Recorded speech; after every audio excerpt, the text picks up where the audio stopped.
Friends, welcome to Ritika classes.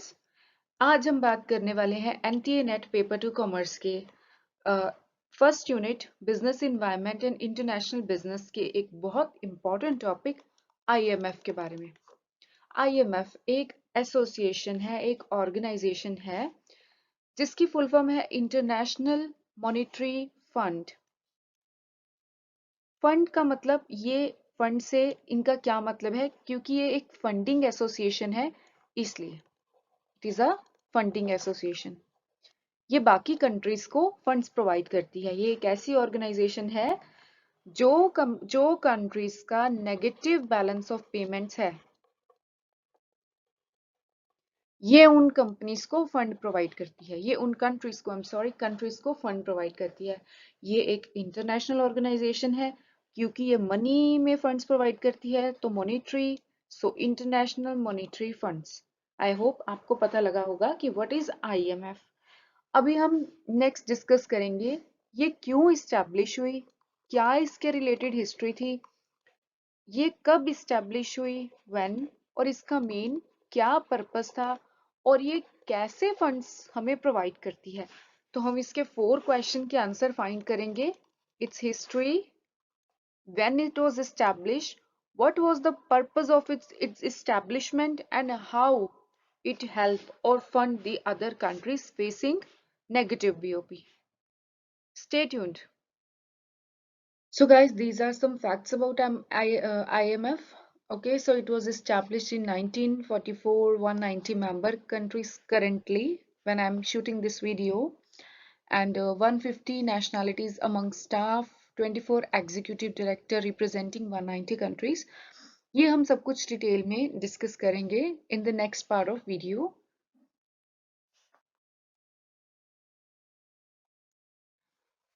So let us understand कि IMF कैसे और क्यों इस्टेब्लिश हुआ था।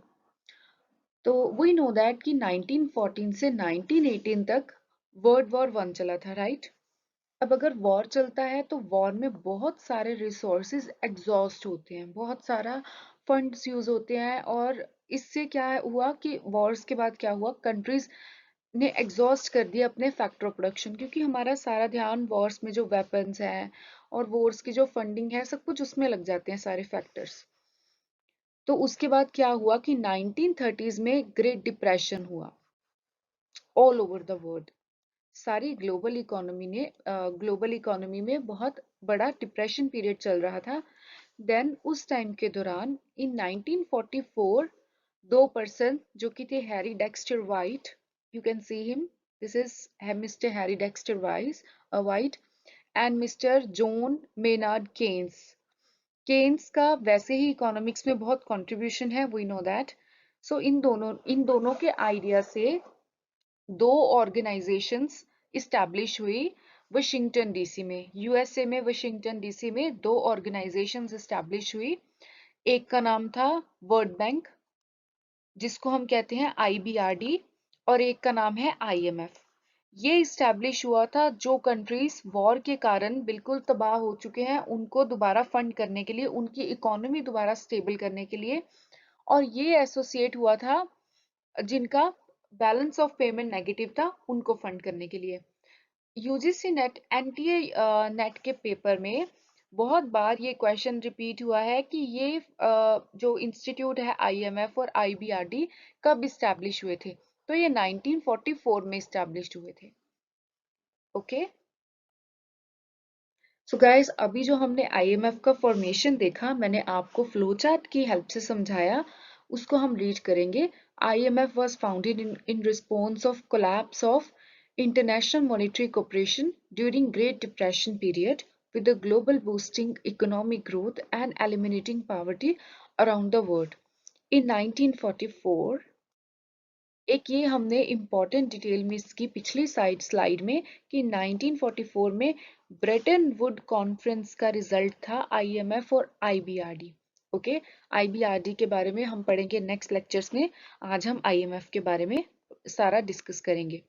सो इस कॉन्फ्रेंस में क्या हुआ था, 45 गवर्नमेंट्स ने रिप्रेजेंट किया था post war international economic cooperation से। इस एसोसिएशन को, इस मीटिंग को रिप्रेजेंट किया था तो IMF कब इस्टेब्लिश्ड हुआ था? दिसंबर 27, 1945 विथ 29 मेंबर कंट्रीज। कुछ बुक्स में ये 1944 है, कुछ में 1945 है, लेकिन IMF की वेबसाइट पे इसको 1944 लिखा हुआ है। और अगर पेपर में ऑप्शन आएगा, आपको इन दोनों में से एक ही ऑप्शन आएगा, 1944 या 1945, कभी भी दोनों नहीं आएंगे। With 29 member countries agreed to be bound by the treaty. On March 1, 1947, it launched its financial operations. So 1947 से इसने अपने financial operations continue कर दिए। आज IMF में 190 members हैं और ये एक बहुत important institute है जो सबके negative balance of payment को करेक्ट करने के लिए फंड करता है। वो हम कमिंग वीडियो में नेक्स्ट पार्ट ऑफ वीडियो देखेंगे कि कैसे फंड करता है और IMF को ये फंडिंग आती कहाँ से है। तो अभी हमने देखा कि 1944 में IMF ग्रेट डिप्रेशन पीरियड के दौरान इस्टेब्लिश हुआ था। मैंने आपको इसका मेन पर्पस बताया कि ये नेगेटिव बैलेंस ऑफ पेमेंट्स को करेक्ट करता है। अब इसका मेन पर्पस क्या था उस टाइम पे? Why IMF was established? To secure the international monetary cooperation. तब ऑब्वियसली वॉर का टाइम था, तो कुछ कंट्रीज में कोऑपरेशन इतना नहीं होगा, तो उस टाइम अब सारी वर्ल्ड की इकोनॉमी को किसी को कुछ अपने फैक्टर्स एक्सपोर्ट करने पड़ते हैं, किसी को इंपोर्ट करने पड़ते हैं। अब ऐसा तो नहीं है कि किसी कंट्री का हम बाइकआउट करेंगे, no. So international monetary cooperation establish करने के लिए, सिक्योर करने के लिए IMF इम्पोर्टेंट था। सेकंड, करेंसी को के एक्सचेंज रेट स्टेबल करने के लिए, stabilising currency exchange rates and then expanding international liquidity. So इन मोटिव्स के साथ IMF की इस्टेब्लिशमेंट हुई थी 1944 में।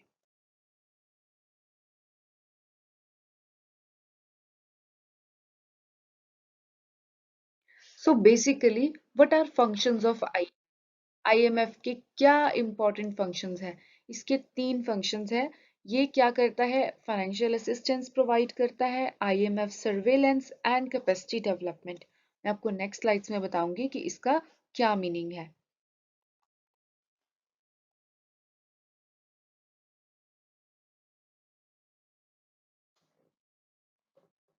सो IMF, ये है IMF के फंक्शंस। फर्स्ट है provide financial assistance. IMF provide financial assistance. So जब भी IMF किसी कंट्री को फंड्स प्रोवाइड करता है, तो वो सिर्फ फंड्स ही नहीं प्रोवाइड करता, कुछ स्ट्रक्चरल एडजस्टमेंट्स भी बताता है जो उस कंट्री को फॉलो करने पड़ते हैं। इंडिया ने भी 1991 में IMF से फंड लिया था और रिसेंटली पाकिस्तान ने भी IMF से फंड लिया था। उसके अकॉर्डिंग IMF जो चेंजेस बताता है कंट्री को, वो भी उस कंट्री को अप्लाई करने पड़ते हैं अपने इकोनॉमी में। IMF lend money to member nations with balance of payments concerns in order to replenish international reserve, stabilize currency, improve economic growth conditions. So IMF क्या करता है? member nations को money lend करता है। किस चीज के लिए? उनके फंड्स, इंटरनेशनल रिजर्व्स ठीक करने के लिए, उनकी करेंसी स्टेबलाइज करने के लिए, या फिर उनकी इकोनॉमिक ग्रोथ को इम्प्रूव करने के लिए। Countries must implement structural adjustment programs under the supervision of IMF. So IMF कुछ adjustment program भी बताता है जो उस country को apply करने पड़ते हैं। Okay, I hope you understand. इस फंक्शन को lending भी बोलते हैं। IMF की वेबसाइट पे इस फंक्शन को lending बोला गया है। IMF surveillance, it's supervise. अब देखो IMF बहुत सी yearly, quarterly, monthly books launch करती है, जैसे IMF आउटलुक। उसमें वो इंडिकेशन देती है कि इस कंट्री की इकोनॉमी अच्छी जा रही है, ये कंट्री ने इस बार GDP इतनी मतलब कि ग्रो की, या फिर इनका ये वाला पॉलिसी इनके लिए अच्छा नहीं हो सकता प्रूव, कुछ भी है। तो ऐसे इकोनॉमिक व्यू पॉइंट्स IMF अपने देता रहता है सब कंट्रीज को, सब नहीं, जो इनके मेंबर कंट्रीज हैं उनको। It supervise international monetary system and keep track of its 190 member countries economic and financial policies IMF ये फ्लैग करता रहता है potential threats to stability and advise on appropriate policy adjustment as part of this process इस process के according IMF अपनी member countries की economic conditions को और फाइनेंशियल पॉलिसीज को एनालाइज करके उनको पोटेंशियल फ्लैग्स देता रहता है कि ये आपकी पॉलिसी में ठीक नहीं है, इससे ऐसा कुछ हो सकता है, आपकी इकोनॉमी डाउन जा सकती है या फिर ये कंट्री बहुत अच्छा कर रही है। ऐसे flags IMF time to time देता रहता है। Next is capacity development. ये सेंट्रल बैंक्स को, finance ministries, tax authorities and other economic institutions को असिस्ट करता रहता है अपनी स्पेशल एनालिसिस से with technical help and training. उनको अच्छे से ट्रेनिंग और टेक्निकल हेल्प टाइमली प्रोवाइड करते रहता है। This aids countries in increasing government income. किस तरह से एड करता है? उनकी इनकम को इंक्रीज करने के लिए modernising banking systems, developing robust legal framework, improving governance, improving macroeconomics and financial data reporting. It also aid governments in achieving sustainable development goal. आपको पता होगा कि सस्टेनेबल डेवलपमेंट गोल्स हैं हमारे, जो हर कंट्री आज टारगेट कर रही है अपनी सब पॉलिसीज में। हर काम हम सस्टेनेबल डेवलपमेंट गोल्स को ध्यान में रखते हुए कर रहे हैं। आईएमएफ भी सब कंट्रीज को इसमें हेल्प करता है, इनको एड करता है। Each member country govern board of director. Each member countries governor of board of governor is appointed by the member country. ये आपको मैं ऑर्गेनाइजेशन स्ट्रक्चर में बताऊंगी कि आईएमएफ के जो गवर्निंग बॉडी में एग्जीक्यूटिव डायरेक्टर्स हैं या मेंबर्स हैं वो कैसे हर कंट्री से सिलेक्ट होते हैं। हम इनके फंक्शंस को एक बार दोबारा देखते हैं। जो फर्स्ट है लैंडिंग या फिर प्रोवाइड फाइनेंशियल असिस्टेंस। ये जो जिन कंट्रीज का बैलेंस ऑफ पेमेंट नेगेटिव होता है, मैंने ये वर्ड बहुत बार यूज किया है कि बैलेंस ऑफ पेमेंट नेगेटिव। मैं आपको इसका मीनिंग बताती हूँ। हम कुछ एक्सपोर्ट्स करते हैं, कुछ इंपोर्ट्स करते हैं, क्योंकि ये इम्पोर्टेंट नहीं है कि हम अपनी कंट्री में हर चीज प्रोड्यूस कर सकें या फिर बना सकें, है ना, टेक्निकली या नेचुरली। हमारे पास दो सोर्सेज हैं, नेचुरल और मैन मेड। नेचुरल रिसोर्सेज से जो भी रिसोर्सेज प्रोवाइड होते हैं, जैसे for example petrol. Petrol naturally हमारे इतना नहीं होता, हमें बाहर की कंट्री से इंपोर्ट करना पड़ता है। वैसे ही जो जो चीज़ें हमारी कंट्री में अच्छी हैं वो हम एक्सपोर्ट कर देते हैं, चाहे वो फिर टेक्निक्स हैं या फिर वो नेचुरल रिसोर्सेज हैं या एनीथिंग। सो इस तरह से हर कंट्री अपना इकोनॉमी अच्छे से चलाने के लिए एक्सपोर्ट और इंपोर्ट करती है, राइट? हम सबको ये पता है। तो कभी कभी क्या होता है कि हम इतना ज्यादा इंपोर्ट कर लेते हैं कि देखो, बैलेंस ऑफ पेमेंट एक्सपोर्ट और इंपोर्ट को ही रिकॉर्ड करता है, राइट? हमने एक चैप्टर में पढ़ा भी है। तो जब हम बहुत ज्यादा इंपोर्ट कर लेते हैं और एक्सपोर्ट हमारे कम रहते हैं, हमारा बैलेंस ऑफ पेमेंट नेगेटिव हो जाता है। ओके, अगर सोचो कि हम एक्सपोर्ट ज्यादा करें, इंपोर्ट कम करें, तो हमारा सरप्लस होगा, हमारे पास बाहर की बहुत सी करेंसी होगी। लेकिन किन कंडीशंस में आईएमएफ आकर हेल्प करता है, अपनी असिस्टेंस प्रोवाइड करता है? जब हम बहुत इंपोर्ट कर लेते हैं और एक्सपोर्ट कम करते हैं, हम डेफिसिट में चले जाते हैं, हमारा बैलेंस ऑफ पेमेंट डेफिसिट में चला जाता है, तब आईएमएफ आके रोल प्ले करता है। सो देन ये मैंने आपको बताया नेगेटिव बैलेंस ऑफ पेमेंट का meaning.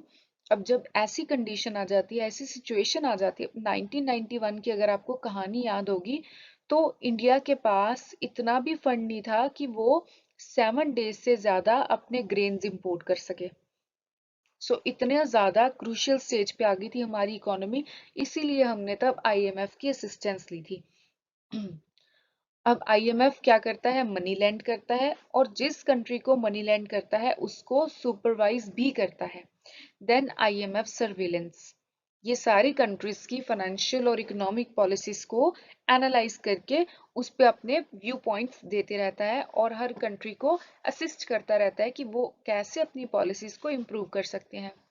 Capacity development, central banks को या फिर ऐसी बॉडीज को ये काफी गाइड करता है, उनकी टेक्निकल हेल्प और ट्रेनिंग के उनको टेक्निकल हेल्प प्रोवाइड करता है, ट्रेनिंग देता है काफी चीजों में। कंट्रीज ये काफी कंट्रीज को एड करता है उनकी गवर्नमेंट की इनकम इंक्रीज करने के लिए, बैंकिंग सिस्टम को मॉडर्नाइज करने के लिए, या फिर लीगल फ्रेमवर्क को अच्छे से डेवलप करने के लिए। सो इस तरह से आईएमएफ अपने फंक्शंस को कंडक्ट करता है। आई होप आपको आईएमएफ के फंक्शंस अच्छे से समझ आ गए होंगे। So guys, thanks for watching the video. I hope आपको आईएमएफ का मीनिंग, उसकी इस्टेब्लिशमेंट, उसका मीनिंग, इस्टेब्लिशमेंट, पर्पस समझ आया होगा। नेक्स्ट वीडियो में, नेक्स्ट लेक्चर में हम इसका ऑर्गेनाइजेशन स्ट्रक्चर देखेंगे, स्पेशल ड्राइंग राइट्स देखेंगे, कोटास देखेंगे, और ये कौन से इंस्ट्रूमेंट्स यूज करता है आईएमएफ, इसको फंड्स कहाँ से आते हैं और ये कैसे और कंट्रीज को फंड करता है, हम वो सब देखेंगे, और आईएमएफ और इंडिया का रिलेशन भी देखेंगे। सो सेकेंड लेक्चर जरूर देखना इसका। Thanks for watching the video. Please don't forget to like the video, and you can also share this video to your friends, and don't forget to subscribe Ritika Classes. Thank you guys.